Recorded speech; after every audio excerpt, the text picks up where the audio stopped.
Дональд Трампын олон улсын харилцааны санал болгож байгаа юмнуудыг харах юм бол баахан хориотой юмнууд бас явж байгаа шүү дээ. За жишээлбэл Гренланд улс биш.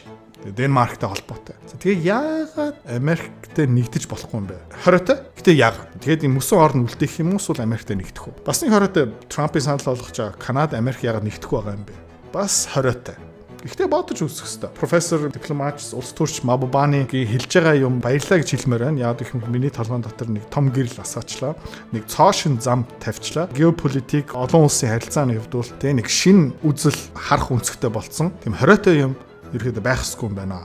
Эцээцтэй хөв хүтэн хүнди робот маягаараа хамгийн ашигтай сонголтоо хийх ёстой. Тэгээд Гренландын хувьд бол тийм Америктэй нэгдэх ёстой.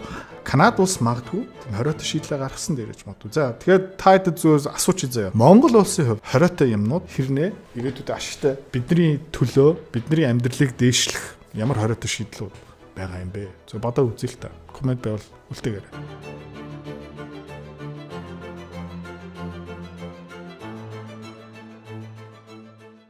Өчигдөр хэдүүлээ Кишоре Мабубанигийн контент ихний хэсэг үзсэн. За Мабубани гэсэн хин бэ гэх юм бол Сингапур улсын топ дипломат хүн байсан. Олон улсын харилцаа удирж исэн, ахалж исэн хүн. За энэ хүний хэлсэн үгнүүд ер нь маш ухаантай, саруул ирүүл ухаантай.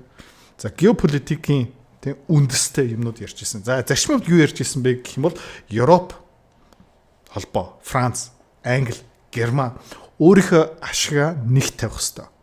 За дүнэлтэн дээр юу хэлж исэн бэ гэх юм бол Америкчууд Европыг нохоо шиг өшгөлж зодж байгаа хэрнээ Европ эргүүлээд Америк дээр очоод тэр өшгөлсөн хөлдөн дээр өмссөн байгаа гутлын долоож байгаа тэгж болохгүй гэж ерөөдөө хэлсэн. За энэ юу гэсэн үг юм бэ? Жишээлбэл Герман улсын эдийн засгийн тийм суур, нуруу юу байсан бэ гэх юм бол Оросоос авж байгаа хямдхан газ, нефт. Энүүгээрээ дэмжлээд цахилгаан эрчим хүчний өртөг баг байсан. Энүүгээрээ дэмжлээд үйлдвэрлэл нь явж исэн. За тэгээ Америкчууд юу хийсэн бэ гэвэл ихлээд Жо Байден юу ярьж исэн бэ гэх юм бол за Nord Stream 2 хотлаа шүү. Ямар юм байла бид нэр зогсоочно. Герман улс Орос холбоотой гэрээ хэлцэл хийгээд тэр пайплайныг барьж байгаа. Хэрнээ Америкийн ерөнхийлөгч юу яриад байна гэх юм бол Германчууд юу зурсан хамаагүй тэдний ард иргэд их хурл ерөнхийлөгч ерөнхий сайд Бундесканцлер юу шийдсэн надад хамаагүй энэ пайплайн зогсох ёстой. Тухайд нөгөө Германы улс төрч юу хэлэх ёстой байсан бэ гэх юм юу яриад байгаа юм юу яриад байгаа юм бэ? Бидний пайплайн, бидний хэлцэл. Бид нар ханаас явах та нар шийдэхгүй шүү. За юу гээ ярих ёстой байсан. Ерөөсөө тэгж дуграагүй. Тэ? Нохоогоо алгацсан. Тэгээ германчууд юу хийсэн бэ гэх юм бол чив чимгээ сууж ирсэн. Төсөөлөө үзчих заа юу. Америкчууд манай Монгол улс дээр ирээд за та нар НАТО-гийн гишүүн бол бид нар юу гэсэн? Үгүй. Солиороод байгаарай. За. Тэгээ НАТО-гийн гишүүн болчлоо гэж бодъё л та. Манай улс төрч бүр тим тэнэг байлаа гэж бодъё. Гэхдээ тим биш л те. Аз болж. За. Тэгсэн чинь НАТО-гийн гишүүн болсон ч өө та нар 5 толгой нүрсэ бол. Тэ. За тэгснэ бид нар ингээд олборлоод байна, нүрсээ ингээд хятад руу экспортлоод байна, зэсээ хятад руу ингээд зараал байна. Гэсэн чинь Америкчууд юу хийх юм бэ гэх юм бол манай Эрдэнтийн уурхаа дил баваад. Окей.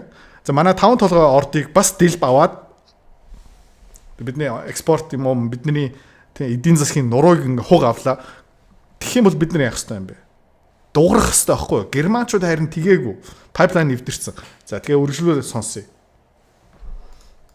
European interests are not taken into consideration, Europe is prepared to leave NATO. Right. Тэгээд ер нь Европчууд бас өчтөрийн контент таад үзээрэй.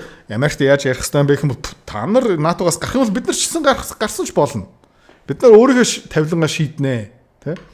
Professor, tell us about the second option. I think you brought a very interesting thing is actually what I like what you said earlier is тэгээд профессор Мабубани юу хэлсэн бэ гэх юм бол 3 том шийдэл гарах хэрэгтэй. Нэгдүгээрт тий НАТО-гаас гарах эсвэл өөрийнхөө ашиг сонирхол номер 1 тавих хэрэгтэй. За Европын 2 дахь шийдэл нь юу юм бэ гэх юм бол ер нь бол Оростой мөнхийн хөрш байх учраас Оросуудтай ерөөхдөө уулзраа болоод хамтраад ажиллажул яадаг юм бэ гэж хэлсэн. Тэгээ энийг дэлгэрүүлээд сонсцгоо. That Europe knowing that they're going to have to live with Russia for the next 100 years or 1000 years is actually Европ, Орос, Герман, Польш, Украин ерөөхдөө Оросуудтай ирэх 100 жил, ирэх 1000 жил хөрш байх учраас За тэгээд Оросуудтай хамтарч ажиллах та тэрүүгээрээ юу хэлэх гээд байгаа юм бэ? Тайлбарлаад өгөөч.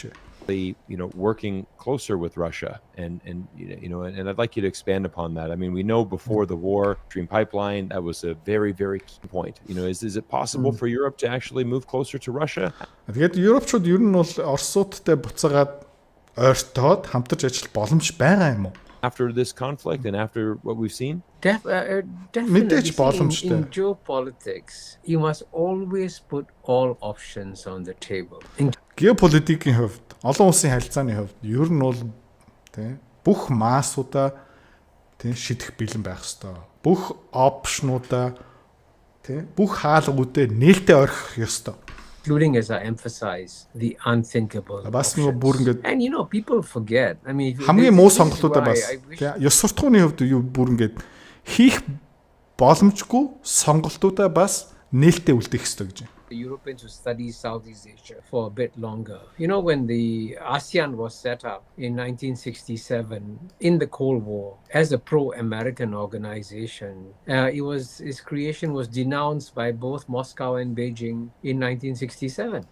And you know what? So one would assume that, because of that, ASEAN will forever be caught in an antagonistic relationship with its neighbor China. Right. But the ASEAN countries are extremely pragmatic. They said, hey, we have to live with China for the next 1,000 years. За тэгээд Мабубаны юу хэлж ийнэ гэвэл тий олон жилийн өмнө Аз улсын Мянмар, Таиланд, Лаос, Камбодия, Вьетнам, Малайз, Сингапур, Индонез, Бруней, Филиппин юу үүсгэсэн бэ гэх юм бол ASEAN гэдэг холбоо үүсгэсэн. За энийг хэн эсэргүүцдэг байсан бэ гэх юм бол Хятад маш ихээр эсэргүүцчихсэн, Оросч гэсэн эсэргүүцчихсэн. Гэхдээ эдгээр хоорондоо нийлээд өөртөө хамгийн ашигтай сонголтоо хийсэн. Хятад гомдсон ч яадгийн, Оросууд гомдсон ч яадгийн бид нар эндээ бацсахсноо. Яг гэх юм бол олон жил бид нар хамтарч ажиллах ёстой. За тэгэхээр ширээн дээр суухаараа бид нар ч ихсэн хамтын хүч хэрэгтэй. Хамтын хүчээрээ нэгдсэн байдлаараа дуурахгүй бол Хятадууд биднийг зүгээр л залхичнаа. Тэгээд хуршид таалагдахгүй юм хийсэн. Сонирхолтой байна уу? Энэ судалгаа шинжилгээг би яагаад хийдэг юм бэ гэх юм бол хөрөнгө олтын өндөр өгөөчийн төлөө манай автоматикийн харилцагч зориулаа. За үр дүн юу юм бэ гэх юм бол өнгөрсөн 2 жилийн хугацаанд манай хүүхдийн хөрөмтлийн багц жилийн 23% өгөөчтэй байсан. Банкны хадгаламжаас бараг 80% илүү. Энэний төлөө л харилцагчийн төлөө энэ хийдэг. Та ч гэсэн мөнгө хадгаламжиндаа мөнхрүүлэхгүй өндөр өгөөчтэй хөрөнгө олтын багц сонирхож байгаа юм бол автомат 75 00 сул доор мэдээлэл байна. За, контент өргөжлөл. And we got to make sure that we find ways or means of getting along in such a way that on issues that are important to us, we stand up with China, and yet on other issues that are important to China, we find ways and means of getting along with China. So, this is what pragmatism is all about. You adapt and adjust, and you negotiate a fair compromise, and then you have a good relationship. Тэгээ юу гэсэн бэ гэх юм бол прагматик байх хэрэгтэй. За тэгээ ASEAN гэсэн холбоо үүсгэн байгуулахдаа тэрэн дээр гишүүнээрээ хэлэхдээ ерөнхийдөө Хятадын өөрийг хүргэсэн. Тэднээ дургуутсан. Эсэргүүцсэн. Гэхдээ өөр асуудал дээр хамтын ажиллагаан дээр яриад өргөжлүүлсэн. Тэгээ би чамтай муудсан. Хятадын эсрэг байх ёстой. Гэх мэт юм ерөөсөө гаргаагүй. Окей, уучлаарай. Бид нэр өөрийнхөө ашигынхаа төлөө энэ холбоон дотор орно. Тэ та нар эсэргүүцэж болно. Гэхдээ энэ бол бандан таас. За одоо худалдаа 8 ярья, мөнгө хийя, ашигын төлөө явъя. Окей. Тэгэхээр Хятад яасан бэ юм бол окей. Оросууд яасан бэ юм бол окей. For the long term. And I'm astonished that the Europeans didn't make any such effort at all to understand Russian concerns and to work towards building up the trust of the Russians with Europe. And this is an obvious thing that the Europeans should have been doing because right now the United States is clearly the number one. Тэгэд Мабубаны юу хэлж байна гэх юм бол би гайхаж байна. Яг гэх юм бол Европ Европын холбооны гишүүн улсууд яагаад өөрийнхөө ашигын төлөө зогсоогүй юм бэ? Яагаад ерөөхдөө Орос талыг сонсох гэж үзээгүй юм бэ? Яагаад тэр НАТО ингээд томроолайн тэр гомдлуудын хүлээж аваагүй юм бэ? Яагаад үргэлж дандаа Америкийн талд орсон бэ? Яагаад ерөөхдөө үргэлж Оросыг дайсан гэж хараад Оросын уурыг хүргэсээр лсэн бэ? Тэгэл ерөөхдөө зэвсэг пуужна улам Тэ Оросын хиллөө ойртуулсан би гайхаж байна. Тэ яг гэх юм бол прагматик шийдвэр гарна гэдэг чинь үргэлж тэ Америкчуудад ашигтай хэлцийг хийгээд үргэлж одоо Оросуудыг торгоно гэсэн юм байхгүй. Яг гэх юм бол түрүүн хэлжсэн шүү дээ. 1000 жил хөрш байна. Оросууд алга болохгүй. Power in the world, no question whatsoever. One of the biggest lessons of history is that no one power remains the number one power forever. And 100 years from now, United States may not be the number one power, may not be the number two power, maybe the number three, number four power. If geopolitics is going to change, you must always keep your options open. Тэгээд ер нь бол тийм бүх хаалгуудаа ерөөхдөө нээлттэй үлдээх ёстой. Европчууд бас юу хийсэн бэ гэх юм бол тэр Оростой хамтарч ажиллах хаалгаа тэр чигтээ хаацсан байхгүй. Би чамдаа муудцсан марга. Тэгээд Мабубани бас юу хэлж байна гэх юм бол тэр сонголтуудаа нээлттэй үлдээгээд яагаад вэ гэх юм бол яг өнөөдөр бол Америкчууд номер 1. Тийм маргаан байхгүй. Дэлхийд хэрэгүүлж байгаа хамгийн хүчтэй орно. За гэхдээ түүх биднэрт юу заасан бэ гэвэл нэг том гүрэн мөнх тэ номер 1 байр дээр байхгүй. Монгол улс тэ бид нар яаж исэн Чингис хааны үеэр дэлхийг баздгүйсэн одоо яатсан байна гэх мэт шин. За тэ 300 400 жилийн өмнө Европ дотор Их Британи хамгийн хүчтэй байсан. Бас алга болсон. Одоо Америкчууд тэргүүлж байгаа. Гэхдээ магадгүй 100 жилийн дараа Америкчууд 1-р байр нь байхгүй, 2-р байр нь ч байхгүй, 3-р байр нь ч байхгүй гэж магадгүй. За тухайн үед яах юм бэ? Тийм учраас ерөөхдөө геополитик гэдэг олон улсын харилцаа гэдэг хөрштэй байна гэдэг чинь зүгээр ирэх 15 20 жилийн ерөөхдөө төлгөө бодох хэрэггүй. Ер нь бол бараг 100,000 жилээрээ бодох ёстой шүү. But one thing that doesn't change are your neighbors. Your neighbors never go away. And a strong country. Дэлхийд хэрүүлдэг улсууд ерөөхдөө үргэлж өөрчлөгддөг. Байр суурь зарим баяждаг, зарим буцаагаа дампуурдаг. За гэхдээ нэг юм хизээж өөрчлөгддгүй юм бэ гэвэл хөршүүд чинь Орос холбоо нүүн гэж байхгүй, Германчууд нүүн гэж байхгүй.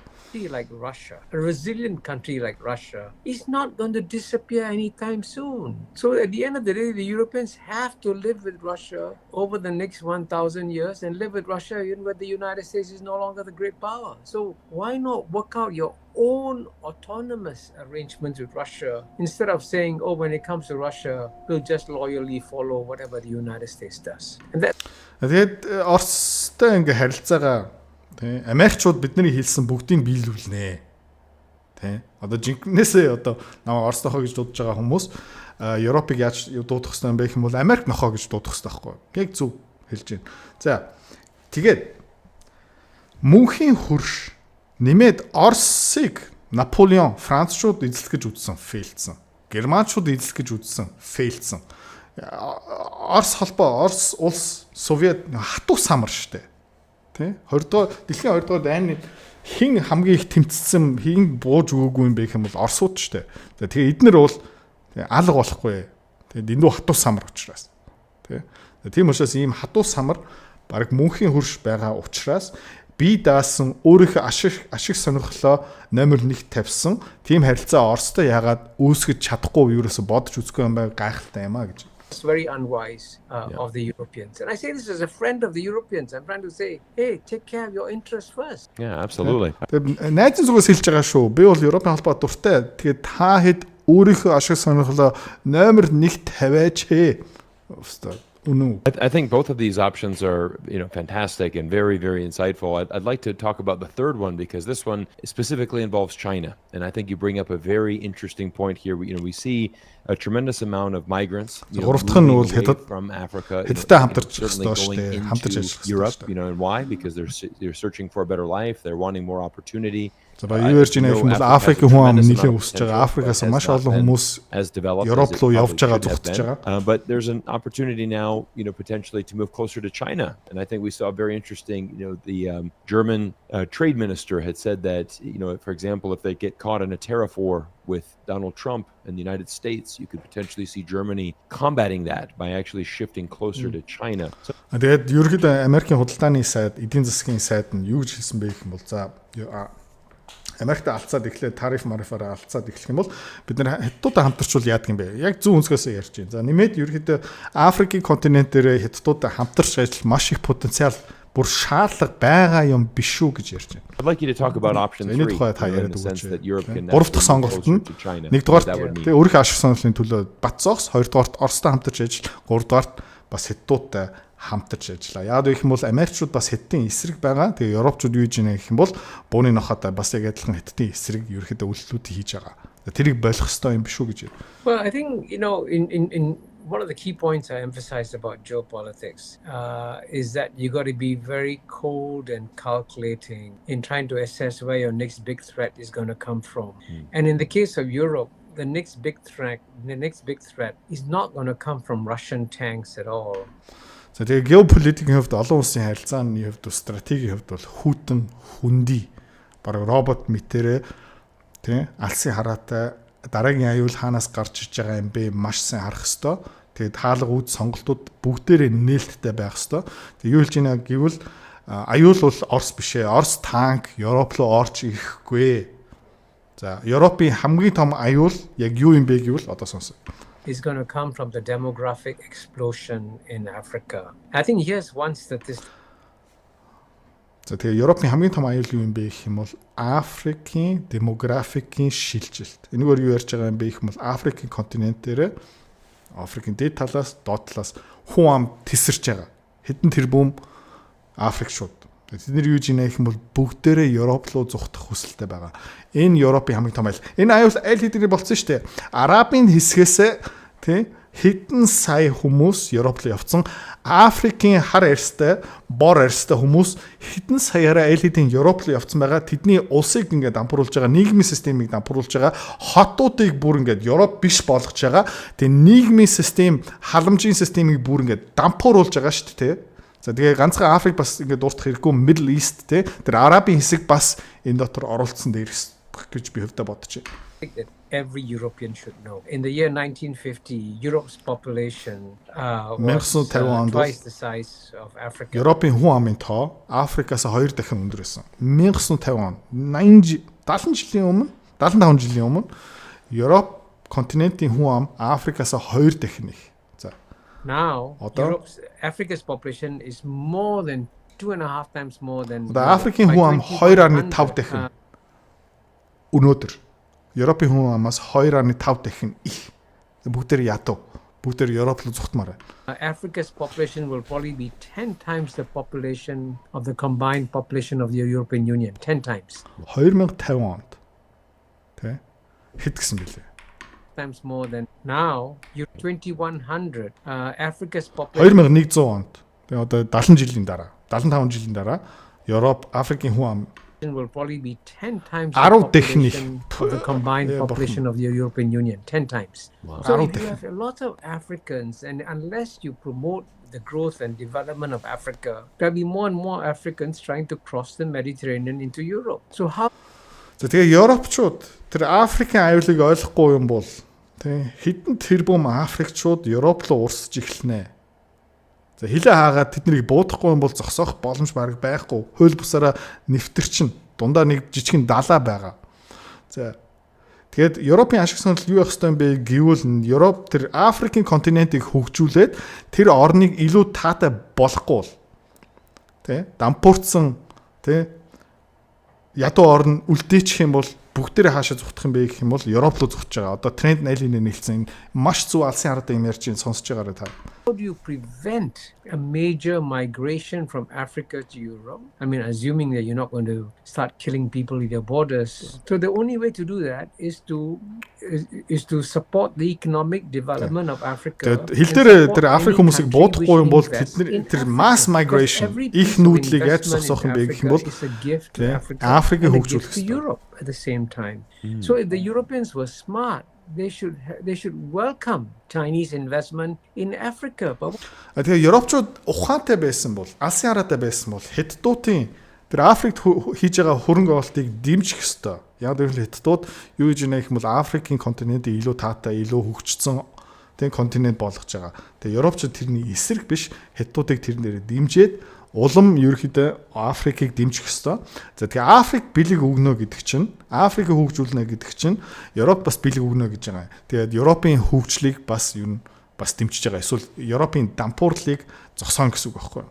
What I find quite shocking is that leaders like Elizabeth von der Leyen and Annalena Baerbock are sacrificing European interests by criticizing Chinese investments in Africa. Right. This goes against European interests. Why are you doing that? Actually, Тэгээд энэ von der Leyen Европын холбооны ерөнхийлөгч за Kaja Kallas Герман улсын гадаад хэргийн сайд Annalena Baerbock эдгээр юу гэж ийна гэвэл Хятадыг шүмжилж байгаа.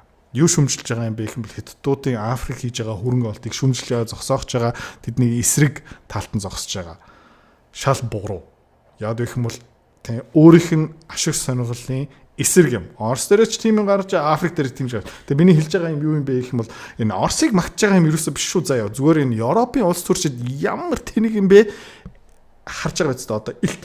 China is doing European Union a favor by investing in Africa. And the European Union, in fact, should be working with China to promote more Chinese investment in Africa rather than trying to oppose it, because the United States opposes it. So again, this is another example of geopolitical naivete. The geopolitics хувьд бол наив, гинэн тэнэг алсын хараагүй. Хятадын хөрөнгө олт хийж байгаа бүр дэмжих ёстой. Нэмж хөрөнгө олт хийх ёстой. Хамтран хөрөнгө олт хийх ёстой. Африкийг илүү таатай болгох ёстой. Тэгжээч энэ хэдэн тэрбум Африк хүмүүс Европ руу урсахгүй гэж байгаа хгүй. Яг зөв. On the part of the Europeans. So this is something that I hope that the Europeans will consider seriously. And I understand that the Spanish government, in addition to the German trade minister, the Spanish government has also come out to say that it's time for Europe to forge its own independent policy towards China. Тэгээд ер нь бол Германы ирээдүйн Бундесканцлер ба Испани улсын ерөнхий сайд засгийн газар юу л жаах юм бол окей. Бид нэр ерөнхийдөө Америктэй хамтарч ажиллаж байгаа тий тохиролцоогоо шинээр бодох ёстой. Бид нөө өөрийнхөө номер нэг тавих хэрэгтэй байна. I think that's very big shift that we're seeing from Europe, and I think they're going to have to. I think they're going to have to shift. Yeah, угаасаа хийж таарна гэхдээ I want to segue. I think this kind of segues perfectly into our next point, which I want to talk specifically about the Belt and Road Initiative. Belt and Road BRI is over 10 years old now. We've seen trillions of dollars invested. Хятадууд ерөнхийдөө өнгөрсөн 10-12 жилийн хугацаанд энэ нэг бус нэг замыг хөгжүүлээд $1.80 дээш хөрөнгө олт ерөнхийдөө South America одоо Өмнөд Америк, Африк, Ази орнолууд хийсэн. За энэний тухай та юу гэж бодож байна? From China, over 100 and I believe it's 150 countries now around the world have signed up, which is an incredible number. There's 193 nations in the world. I'd like to get your thoughts on the BRI in general. Successful, what is the future of that look like? Your thoughts as a Singaporean as you're looking at China's investment, not just in your нэг Европ хүн юусоо ярихгүй байна, Америк хүн юусоо ярихгүй байгаа шүү. Сингапур хүн ярьж байгаа шүү. За тэгээ Сингапурын засгийн газар хамгийн мундаг засгийн газар. Тэгээ намайг шүмжлэмээр байгаа юм бол энэ хүнийг шүмжиж байгаа гэсэн үг. За яа, окей. За Ли Куан Ю энэ хүнийг сонгосон хүн шүү. Дахиад хэлье. Region in your backyard, but really all over the globe. I mean, they have a massive footprint now. Please share your thoughts. Well, I think, you're absolutely right. It's quite remarkable that over 150 countries have signed up to join projects affiliated with the Belt and Road Initiative, or BRI. And the reason why that's remarkable is that the Biden administration actually went door to door to every country in the world and said, don't join the BRI. Яг гайхалтай байх юм бол Жо Байдны засгийн газар энэ гишүүн болсон улсууд бүгднэр нэг очиод бити хэлсээрээ бити гишүүн болоорой гэсэн ирнэ хүмүүс орсон. And most countries in the world said the BRI is going to give me an opportunity to improve the infrastructure of my country. Тэгээ ихэвч орнууд ямар сонголт харж ирсэн бэ? Энэ нэг бус нэг зам руу орчихмол манай улсын дэд бүт сайжрах юм байна. Америкчууд үгийг сонсох хэрэггүй байна. Энэ надад ашигтай юм байна. Өөрийнхөө улсаа номер 1 тавиад за нэг бус нэг зам руу гишүүн орсон байна. Improve the trade links of my country. Why should I say no to it, right? Замыг өргөн болгож байгаа тээврийн объем. So it's very unwise of the United States. Тийм учраас Америкчууд энэ Америкчууд Хятадын энэ нэг бус нэг замын эсрэг байсан Хятад Америкчуудын хувьд бол бас дэмий үйлдэл тэнэг байсан, гинэн байсан гэж байгаа. The countries have joined showed that the American campaign against BRI has essentially failed. Now, of course, there are some countries that ерөнхийдөө Америкчуудын хөтөлбөр нь фейлдсэн. За. Тэгээ энэ юутай айгу төстэй юм бэ гэх юм бол хөөе. Тэ? Европт одоо Америкчууд юу гэж нэ гэх юм бол Оростой алдсан яа.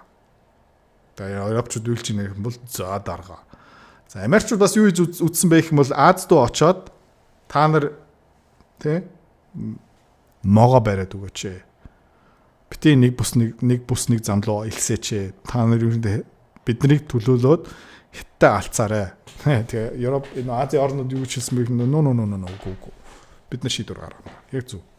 Have refused to join the BRI, and they have every right to do so. I mean, Japan hasn't joined, Japan India hasn't ороогүй, joined, Энэтхэг Australia hasn't ороогүй, joined. Австрали ороогүй. But that's fair enough. Тэгэл They can do эдний so. өөрхийн But шийдэл the тусгаар тогтол те fact өөрөө of the шийдэж matter болно. is that most Гэхдээ countries зарим in the улсууд world have decided орсон. to do so because it has led to concrete benefits. So you take for example Singapore's neighbor. Тэгээ зарим улсууд аягүй хожсон. Жишээлбэл Индонез улс те хэдтуудтай тэр нэг бус нэг зам дээр гэрээ зурчаад and the Indonesians are illegal. хэдтууд Индонезд юу барьж өгсөн бэ гэх юм бол хурдны гарт хэрэг. За тэгээ Индонезууд тэр нэр маш их баяртай байгаа. Бүр гайхалтай үр дүн гэж байгаа. Индонез иргэдэг. They have this incredibly Гайхалтай маш хурдан тээврийн нийтийн тээврийн системтэй болсон. Америкийн тээврийн системээс илүү хурдан тухтай юмтай болсон. Swoosh гэдэг нэртэй гинэ.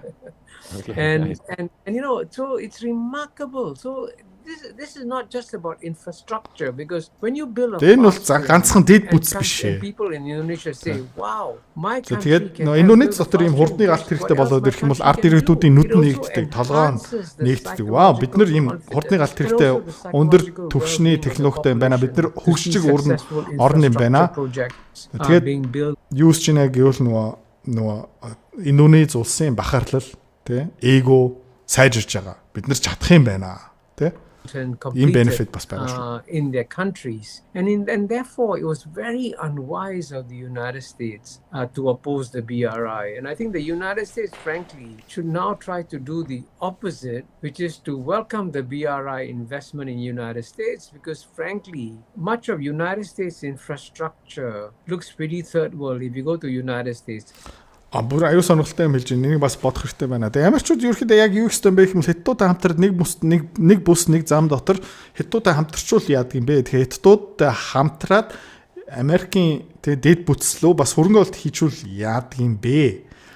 Америкт очих юм бол тэр бомбтууд, цахилгаан дамжуулах гих мэд шин дэд бүтс зам ерөөхдөө 1970 оны түвшинд гацсан байгаа шүү дээ. Airports, if you take a fast train in the United States. Тэгээд хэдэд Guangzhou, Shenzhen, Hong Kong-оор ингээд аялж үзсэн хүмүүс тий Chicago O'Hare, Kennedy Airport, Los Angeles, LAX, SFO, San Francisco Airport тий өнгөрсөн 10 жилийн хугацаанд өдөр шөнийн ялгаа болцсон шүү дээ. Хэдтуудын хот зам дэд бүтс бүр ирээдүйд амьдарч байгаа шүү дээ. Америкчууд тий 1970 80-аад онд гацсан байгаа гэж хэлж байна. In fact, if you see some of the bridges collapsing in the United States, it would make sense for United States to work with China and BRI rather than to oppose the BRI. Now, I know it's not going to happen anytime soon, but it's an unthinkable option that the United States should consider for the future. Тэгээд бас видео ихлэхдээ Мабабаны бас юу хэлж ирсэн бэ гэх юм бол тэр улс төр хамтарч ажиллахдаа геополитикийн хувьд бол тэр unthinkable бүр ингээд толгоон дотор оруулах бодох ёсгүй сонголтуудаа бас бодох ёстой. Тэгээ магадгүй нэг бус нэг зам төсөл дотор хамтарч ажиллах нь одоохно Америкийн хувьд тэгээ статусын хувьд улс төрийн хувьд ямар ч хийх сонгох боломжгүй сонголт. За гэхдээ сонирхолтой юм заяа. 2-3 жилийн өмнө, бараг 1 жилийн өмнө, 6 сарын өмнө ч гэсэн Орос, Америк хоорондоо хэлцэл хийгээд хамтарч ажиллаад иш тийшээ хамтарч хөрөнгө оолт хийгээд буцаагаад түнш болоод баг зэрэг зузаарах нь бас 6 сарын өмнө unthinkable. Бүр ингээд боломжгүй хориотой сонголт байсан. За гэхдээ геополитикийн хувьд тэгээ олон улсын харилцааны хувьд хориотой сонголт байх ёсгүй гэж ярьж байгаа шүү. Wouldn't that be amazing? The United States signing up to be on the BRI. I mean, I completely agree with you as far as. Тэгээ шууд миний дотор болохгүй тусгаар тогтлон аюулгүй байдал, үндэсний аюулгүй байдал болохгүй. Тэгээ энэ хүн юу хэлж яах юм бол болохгүй юм гэж байхгүй бодох хэрэгтэй. Заавалчгүй сонголтыг хийх ерөөсөө хэрэггүй. За яа. Тэрийг ерөөсөө ярихгүй байна. Хэдтийн Герман дотор орно гэж ерөөсөө бас хэлэхгүй байна. Тэгээ хэдтийн гутлын үүлийг 7 гэж ерөөсөө хэлэхгүй байна. Юу хэлж байгаа юм гэх юм бол бүх сонголтуудаа нээлттэй орох ёстой. За энэгээрээ дуусгач. Маргааш бол.